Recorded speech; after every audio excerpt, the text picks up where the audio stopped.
comes to how we age and which ones don't. There's what Oprah and the doctors tell us. There's what food charts tell us. There's what different sources, different speeches, different things. And in the end, there are so many different things that we can't form the perfect recipe for longevity. So what exactly do we have to do to achieve a long, happy life? Before going into the themes of longevity, there are a few common myths I'd like to debunk. First myth saying, if I try extremely hard, I will live to 100 plus. Only 1 out of 5,000 people actually cross that 100-meter mark. So your chances are not going to be very high.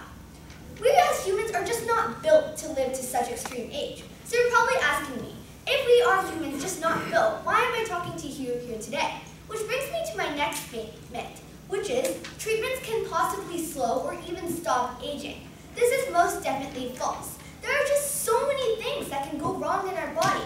We have 35 trillion cells in our body, and every 8 years they turn around, causing more damage. And that damage keeps adding and adding and adding up, so that it shows as a result. So there's never a time where we can truly say that we are not in risk of anything. Then we as humans can live to at least 90, if exceptional, 100. But nowadays we're only living until 78.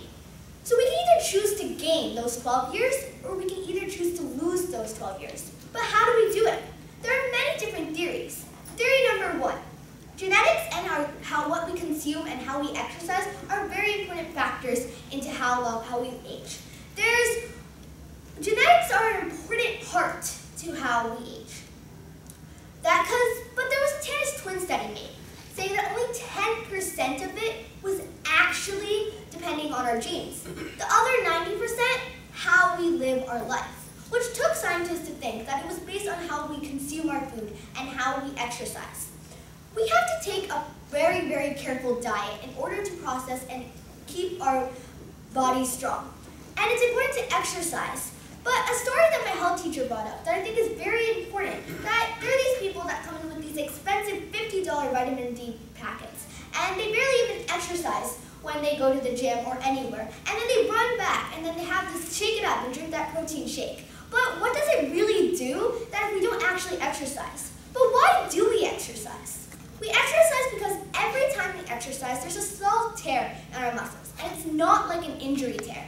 It's more like an opportunity for the muscles to regenerate and become stronger. So that's why it's important. And protein and other supplements really help you. But you don't need all that extra protein, especially if you are not actually exercising, unless you're a serious athlete and take the sport very extreme. Because all that stuff goes down the drain, literally.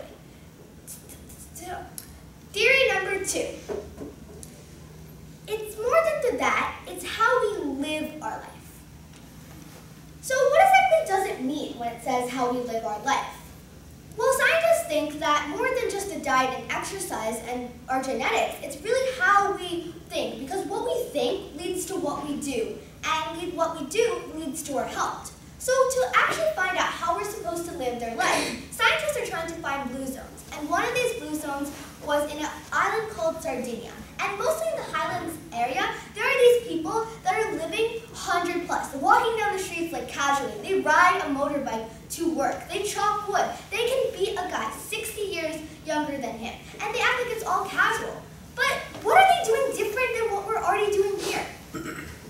I think the real secret there that they found out is more than just their plant-based diet, is how they treat one another. Because if you go into the store there, you're not going to see what the new young generation is. You're going to see who's the oldest centenarian, who served in this war, who served in that. And that leads to positive emotions, and that leads to a truly more successful life for them. And it also leads to a big change in their longevity. And it also keeps the family closer together and gives that children a sense of respect that they will need in their life. So in the end, I think that it's really more important that we combine both the teams together, because scientific research shows that if we also not underestimate the fact that genetics has an important part to how we live our life, but also our health, what we eat, how we exercise, how we burn those calories, but also how we live our life, which is a very important one. There's a very inspiring quote that they say in that Highlands part of Sardinia, It's because here, there's two parts of our life. There's work or school, where we're extremely productive, and then there's where our weekends, leaves, retirement, where we're not doing that. There's only one word that defines their whole entire day, the reason of them waking up every morning, and that's agaki. Roughly translated, what is your purpose of life? What makes you want to get up every morning? Because they don't worry about their age, they don't worry about this and that, they will always follow their agaki, and that really plays a part. So I end my speech off today by asking you, what is your agaki? What is your purpose of waking up every morning? Why do you want to get out of bed? Is it to spend time with somebody? Is it to earn, live, accomplish your goals? Because maybe one day, if we ever find that perfect recipe for longevity, following these theories, we can all live long enough to see everyone blow out those 100-day candles. Thank you.